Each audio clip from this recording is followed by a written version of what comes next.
का तेज है न्यारा, सप्त रंगों से जगत संवारा। जीवन का हर अंधियारा मिटाते, सच्चे भक्त का भाग्य जगाते। सूर्य देव की जय, प्रेम से बोलिए सूर्य नारायण भगवान की जय। हे सूर्य देव, आप सभी भक्तों पर अपनी कृपा सदा ही बनाए रखना। सभी के घर परिवार में सुख समृद्धि का वास देना। प्रिय भक्तों, आज रविवार का पुण्य फलदायी व्रत है। रविवार व्रत के दिन सूर्य देव की पूजा करने और व्रत कथा श्रवण करने मात्र से व्यक्ति को स्वास्थ्य, धन, मान सम्मान और आध्यात्मिक उन्नति मिलती है और जीवन में सुख शांति बनी रहती है। तो चलिए भक्तों, नवग्रहों के स्वामी सूर्य देव को नमन करते हुए सुनते हैं सूर्य देव की अत्यंत ही सुंदर कथा। आशा करते हैं कि आप सभी बहनें पूरी कथा को सच्चे भक्ति भाव से श्रवण करेंगी। भक्तों, पहली कथा इस प्रकार शुरू होती है। भक्तों, ये कथा है उस समय की जहां विश्वास ही जीवन का आधार था और चमत्कार केवल कहानियों में नहीं बल्कि हकीकत में होते थे। यह कहानी है श्रद्धा की, सब्र की और साक्षात सूर्य देव की असीम कृपा की। हिमालय की गोद में बसा एक गांव था जिसका नाम था सुखपुर। प्रकृति ने इस गांव को बड़े ही फुर्सत से संवारा था। चारों ओर हरियाली, लहलहाते खेत और पहाड़ों से गिरते झरनों का मधुर संगीत। गांव के बीचों बीच एक ऊंचे टीले पर भगवान सूर्य नारायण का भव्य मंदिर था, जिसका सुनहरा कलश सुबह की पहली किरण के साथ ही ऐसे चमक उठता था मानो साक्षात सूर्य देव धरती पर उतर आए हों। इसी सुंदर गांव में एक ब्राह्मण दंपति रहते थे, राधा और श्याम सुंदर। श्याम सुंदर जितने विद्वान थे उतने ही सरल, और राधा तो जैसे ममता और करुणा की साक्षात मूर्त थी। उसके द्वार से कोई खाली हाथ नहीं लौटता था। वह गायों की सेवा करती, बड़ों का आदर करती और ईश्वर की भक्ति में लीन रहती।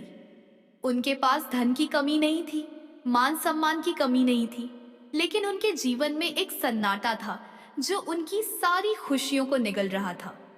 वर्षों बीत गए थे, लेकिन राधा की गोद सूनी थी। जिस घर में बच्चों की किलकारियां गूंजनी चाहिए थी, वहां एक भारी खामोशी पसरी रहती थी। राधा जब पनघट पर जाती और अपनी सखियों को अपने बच्चों को लाड लड़ाते देखती तो उसका कलेजा मुंह को आ जाता। उसकी ममता छलकने को बेताब थी, पर उसे थामने वाला कोई न था।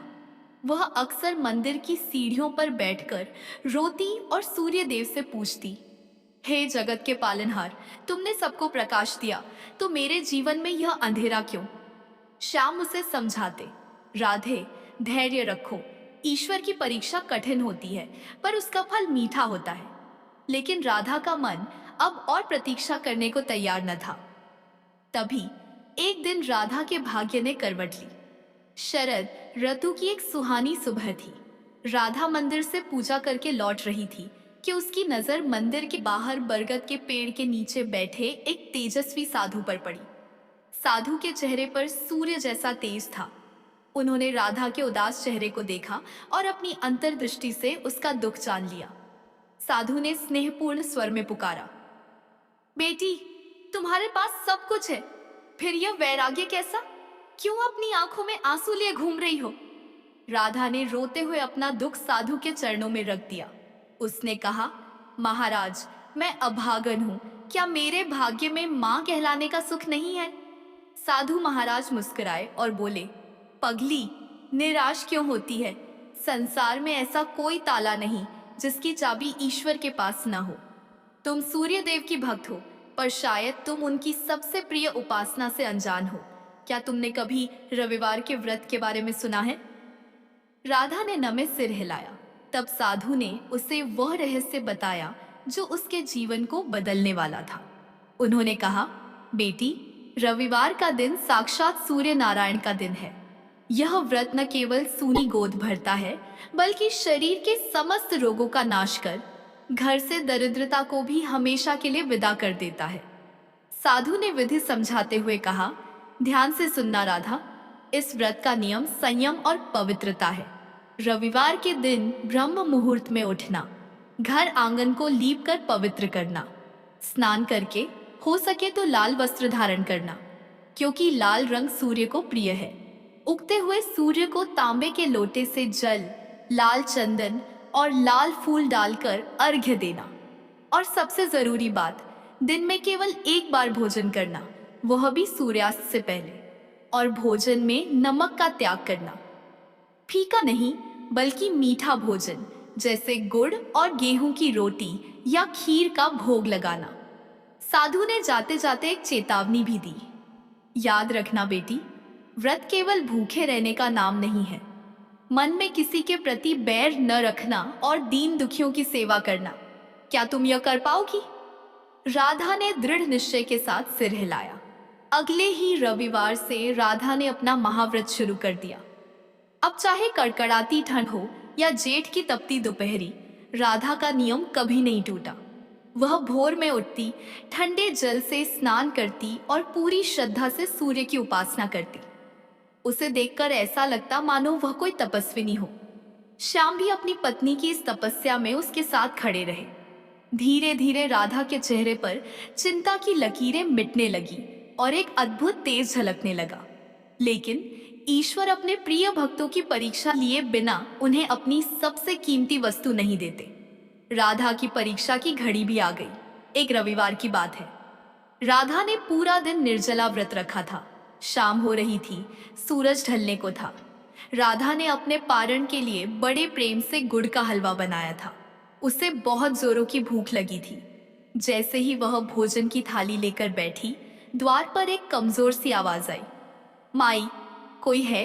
2 दिन से भूखा हूं, कुछ खाने को दे दो माई। राधा ने द्वार पर जाकर देखा। एक बूढ़ा बीमार फकीर लाठी के सहारे खड़ा कांप रहा था। उसकी आंखों में भूख थी। राधा धर्म संकट में पड़ गई। सूर्य डूबने वाला था। अगर वह अपना भोजन फकीर को दे देती तो उसे भूखा रहना पड़ता, क्योंकि नमक वह खा नहीं सकती थी और दोबारा मीठा बनाने का समय नहीं था। उसका व्रत खतरे में था। एक पल के लिए राधा का मन डगमगाया, लेकिन अगले ही पल उसे साधु की बात याद आ गई। प्राणियों की सेवा ही ईश्वर की सेवा है।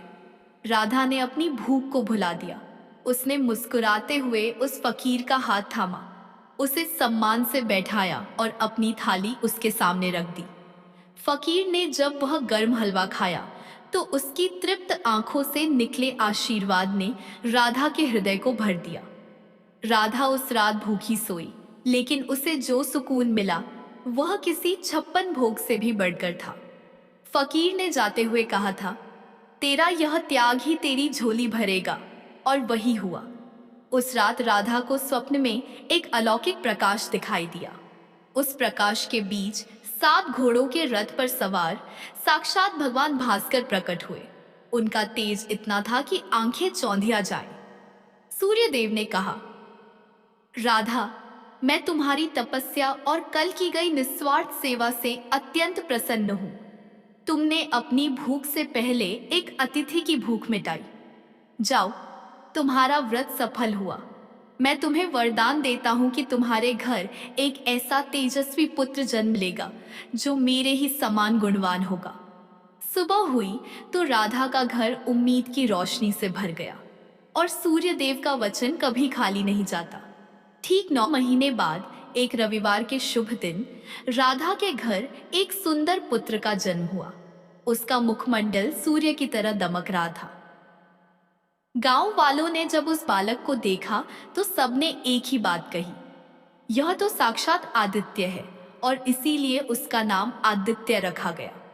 राधा और श्याम के जीवन में खुशियों की बहार आ गई। उनका घर जो कभी सूना था अब किलकारियों से गूंजने लगा। इतना ही नहीं, रविवार व्रत के प्रभाव से उनके घर में धन धान्य के भंडार भर गए और सभी रोग दोष दूर हो गए।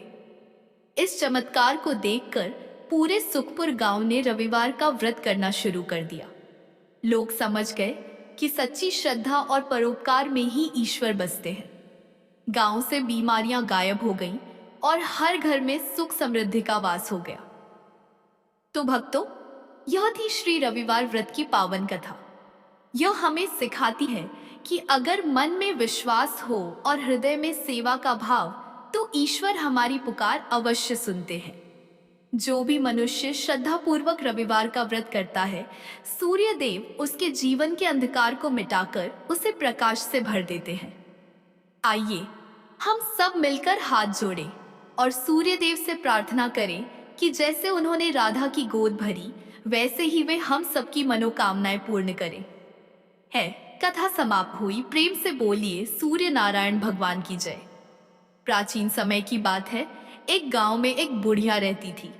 उसके पास बहुत अधिक धन संपत्ति नहीं थी, लेकिन वह संतुष्ट और खुशहाल जीवन जीती थी। वह नियमित रूप से प्रत्येक रविवार का व्रत किया करती थी। रविवार के दिन वह सुबह जल्दी उठकर स्नान आदि से निवृत्त होकर अपने घर के आंगन को गोबर से लीपकर साफ सुथरा करती थी। अपने घर को सजाती और भगवान सूर्य देव की आराधना करती थी। सूर्य देव की पूजा के बाद वह व्रत कथा सुनती और सूर्य देव को भोग लगाती। वह दिन में केवल एक बार भोजन करती और बाकी दिन पूजा पाठ में ही बिताती। सूर्य भगवान की अनुकंपा से बुढ़िया को किसी प्रकार की चिंता एवं किसी भी प्रकार का कोई कष्ट नहीं था एवं उसका जीवन सुखमय व्यतीत हो रहा था। बुढ़िया की भक्ति इतनी सच्ची थी कि वह सभी प्रकार के सांसारिक दुखों से हमेशा दूर रहती थी। अब तो समय के साथ उसकी मेहनत और भक्ति का फल उसे मिलने लगा और धीरे धीरे उसका घर धन धान्य से भरपूर होने लगा। उस बुढ़िया की एक पड़ोसन थी रमा, जो बुढ़िया से बहुत ईर्ष्या करती थी। अब तो रमा उस बुढ़िया को सुखी और संपन्न होते देख उससे जलने लगी और हमेशा ही बुढ़िया को परेशान करने का कोई ना कोई उपाय बनाती रहती थी। अधिक आयु होने के कारण बुढ़िया अब अपनी गाय की सेवा नहीं कर सकती थी, इसलिए उसने कोई गाय नहीं पाल रखी थी।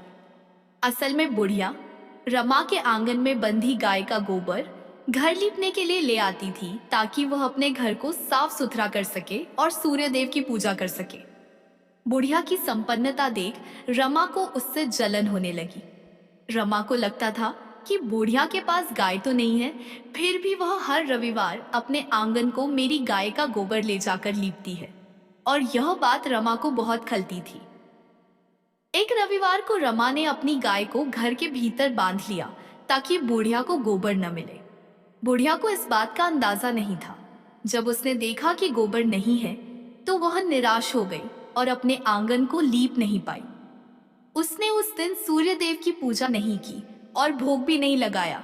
बुढ़िया पूरे दिन उपवास में रही और भूखी प्यासी सो गई।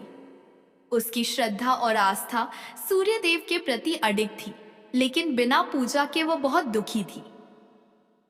प्रातःकाल जब सूर्योदय से पूर्व उस बुढ़िया की आंख खुली तो वह अपने घर के आंगन में सुंदर गाय और बछड़ा को देखकर हैरान हो गई।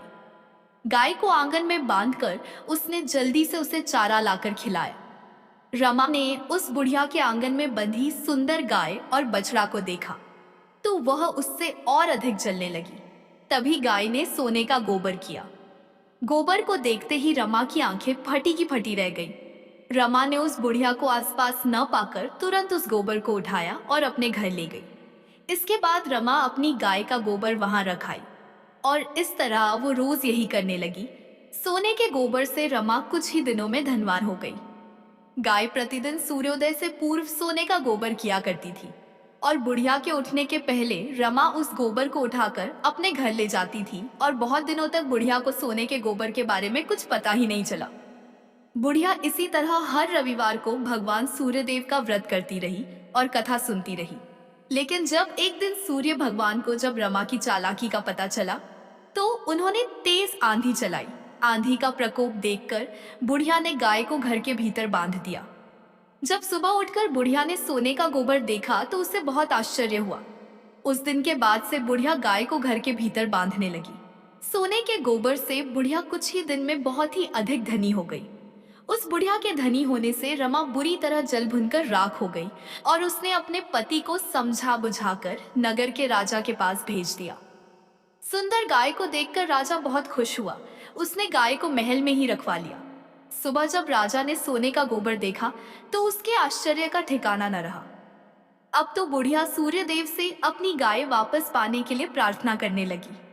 सूर्य भगवान को भूखी प्यासी बुढ़िया को इस तरह प्रार्थना करते देख उस पर बहुत करुणा और दया आई।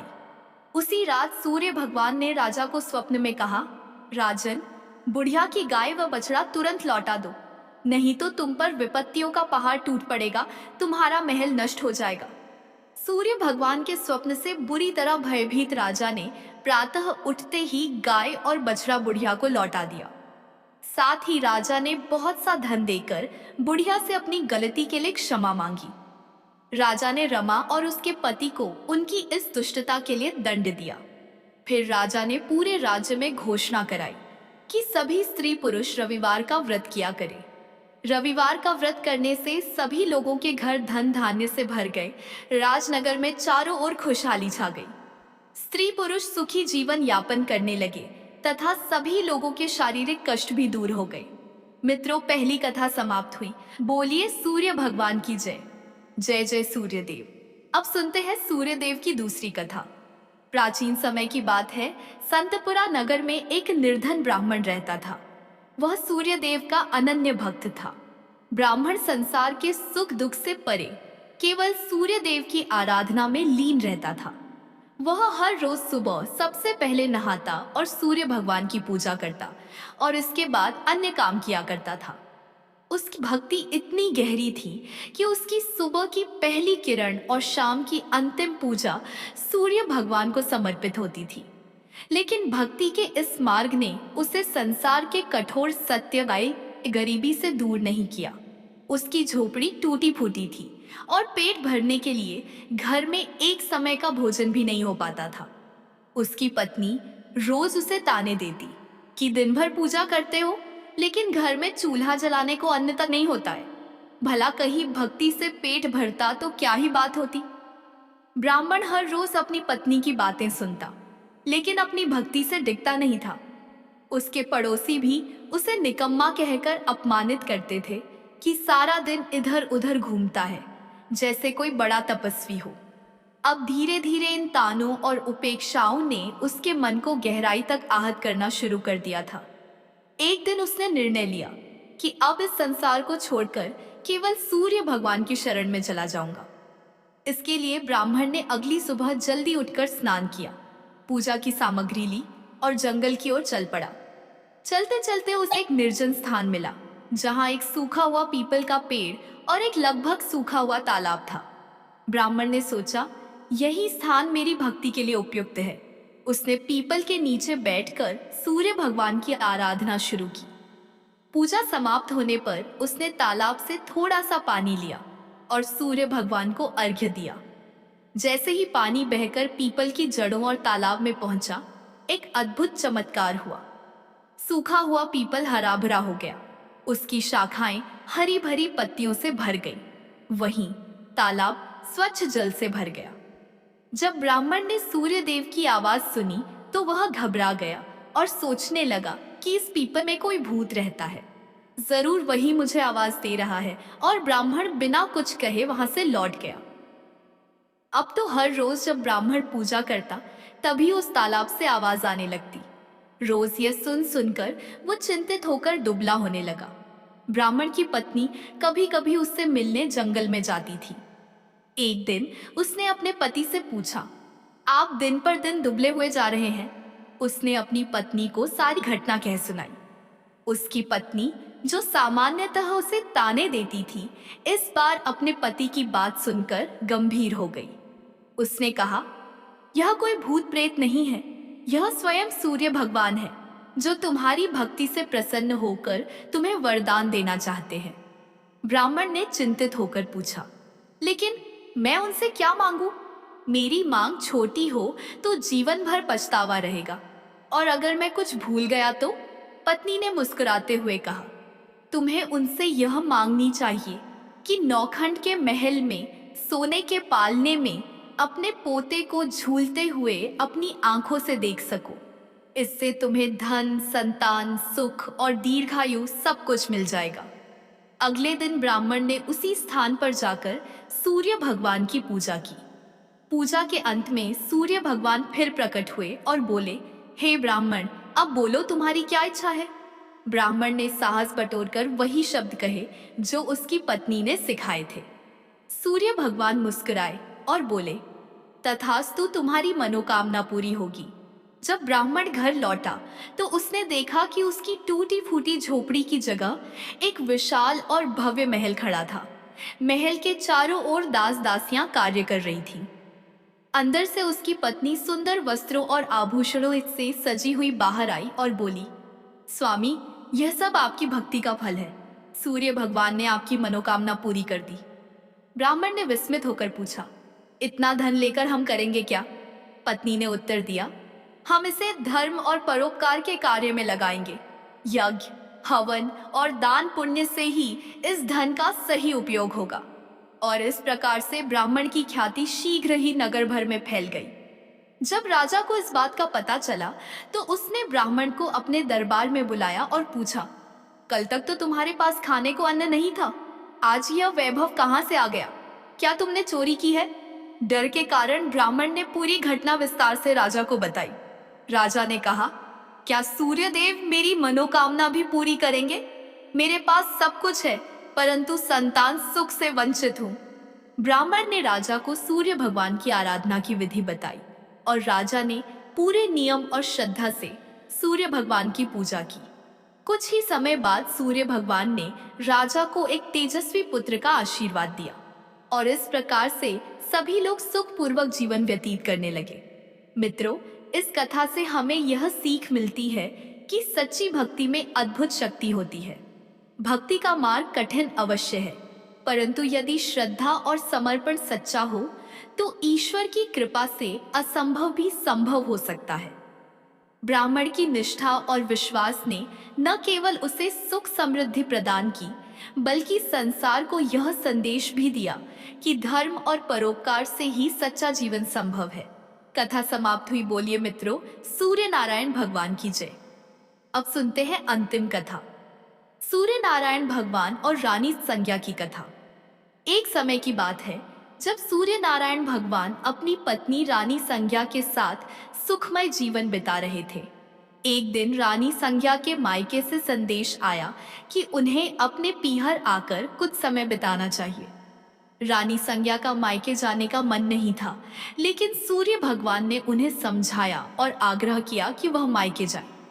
उन्होंने वादा किया कि वह उनके लिए बहुत सारी सुंदर और उपयोगी वस्तुएं भेजेंगे और इस तरह से रानी संज्ञा मायके चली गई। कुछ समय बाद सूर्य भगवान ने उनके लिए कई वस्तुएं भेजी, जिनमें चौपट, पासा, पचेटा, आती डोरा और मिठाइयाँ थीं। उन्होंने इन वस्तुओं को बड़े प्यार से भेजा ताकि रानी संज्ञा खुश हो सके। रानी संज्ञा की भाभियां स्वभाव से चंचल और मजाकिया थीं। उन्होंने सूर्य भगवान द्वारा भेजे गए इन उपहारों के डिब्बों को खोला और सारा सामान निकालकर उनकी जगह कंकड़, पत्थर और कांटे भर दिए और फिर उन्होंने डिब्बों को वैसे ही बंद कर दिया जैसा उन्हें मिला था। जब रानी संज्ञा ने इन डिब्बों को खोला और उनमें से सामान निकालने के लिए हाथ डाला तो उनके हाथ में कांटे चुभ गए। उनकी भाभियां यह देख जोर जोर से हंसने लगी। यह देखकर रानी संज्ञा को बहुत गुस्सा आया, लेकिन वह कुछ कह नहीं पाई। कुछ समय बाद सूर्य भगवान रानी संज्ञा को वापस लेने आए, लेकिन जब रानी संज्ञा ससुराल लौट आई तो उन्होंने सूर्य भगवान से बात करना बंद कर दिया। यहाँ तक कि वह अपनी सासू माँ और अन्य परिजनों से भी कोई बात नहीं करती थी। अब तो सूर्य भगवान को यह बात बहुत अजीब लगने लगी। उन्होंने अपनी माँ से पूछा, माताजी, क्या रानी संज्ञा आपसे बात करती है? उनकी माँ ने कहा, नहीं बेटा, जब से वह मायके से लौटी हैं, उन्होंने किसी से बात नहीं की। सूर्य भगवान को यह चिंता का विषय लगा। उन्होंने अपनी माँ से कहा, आज आप उनसे कहिए कि घर में साल यानी चावल की बोरी रखी है, उससे चावल निकालें, लेकिन ध्यान रखें कि एक भी चावल टूटना नहीं चाहिए। जब रानी संज्ञा को यह काम बताया गया तो वह और अधिक दुखी हो गई और उन्होंने अकेले में बैठकर रोना शुरू कर दिया। फिर वह छत पर गई और चिड़ियों को पुकारने लगी। उन्होंने चिड़ियों से कहा, मैंने हमेशा तुम्हें दाना डाला है, अब मेरी मदद करो और इन चावलों को छील दो। चिड़ियों ने उनकी पुकार सुनी और सभी चावल छीलकर उड़ गई। सायंकाल में सूर्य भगवान ने अपनी माँ से फिर पूछा, माताजी, रानी संज्ञा ने कुछ कहा? माँ ने जवाब दिया, नहीं बेटा, वह कुछ नहीं बोली। सूर्य भगवान ने कहा, अब आप उनसे कहिए कि 108 छेद वाली मटकियों में पानी भरे। जब रानी संज्ञा को यह काम बताया गया तो वह तालाब के पास जाकर बैठ गईं और वहीं रोने लगी। उनकी हालत देखकर मेंढकियां उनके पास आईं और पूछा, आप क्यों रो रही हैं? रानी संज्ञा ने कहा, मेरी सासू माँ ने 108 छेद वाली मटकियों में पानी भरने को कहा है। बताओ, इनमें पानी कैसे टिकेगा? मेंढकियों ने कहा, आप चिंता मत करो, हम छेदों पर चिपक जाएंगी, फिर आप आराम से मटकियां भर लेना। यह सुनकर रानी संज्ञा को थोड़ा सुकून मिला। मेंढकियों ने अपनी बात रखी और रानी संज्ञा ने आसानी से मटकियों को पानी से भर दिया। उस दिन भी सूर्य भगवान ने अपनी माँ से पूछा, माताजी, रानी संज्ञा ने कुछ कहा? माँ ने जवाब दिया, नहीं बेटा, वह अभी भी चुप है। सूर्य भगवान ने कहा, अब आप उनसे कहिए कि बाग में उनकी मासी जी आई है, उनसे मिलने जाएं और उनसे यह भी कहिए कि जिस तरफ धागे बिखरे हैं उस तरफ जाएं। अगले दिन सूर्य भगवान एक महिला का रूप धारण करके बाग में बैठ गए। उन्होंने घूंघट डाल रखा था और धीरे धीरे रोने लगे। जब रानी संज्ञा वहां आई तो उन्होंने उस महिला को रोते देखा तो रानी संज्ञा ने पूछा, तुम क्यों रो रही हो? क्या कोई मुसीबत है? सूर्य भगवान महिला के स्वर में बोले, आपकी मुसीबत के सामने मेरी मुसीबत कुछ नहीं है। यह सुनकर रानी संज्ञा फूट फूट कर रोने लगी। उन्होंने कहा, मैं अपने मायके नहीं जाना चाहती थी, फिर भी उन्होंने मुझे जबरदस्ती भेज दिया। वादा किया था कि अच्छी अच्छी वस्तुएं भेजेंगे, लेकिन उन्होंने डिब्बों में कंकड़, पत्थर और कांटे भेज दिए। जब मैंने डिब्बे खोले तो मेरे हाथ कांटों से घायल हो गए। वापस आने पर उन्होंने साल में से चावल निकालने को कहा और एक भी चावल टूटने नहीं चाहिए। फिर उन्होंने 108 छेद वाली मटकियों में पानी भरने का आदेश दिया। यह कहते कहते रानी संज्ञा की आंखों से आंसू बहने लगे। रानी संज्ञा की बात सुनकर सूर्य भगवान ने उनका हाथ पकड़ लिया और अपने असली रूप में आ गए। उन्होंने कहा, रानी संज्ञा, चुप हो जाओ। मैंने तुम्हारे लिए चौपट पासा, मिठाई और सुंदर वस्तुएं भेजी थी।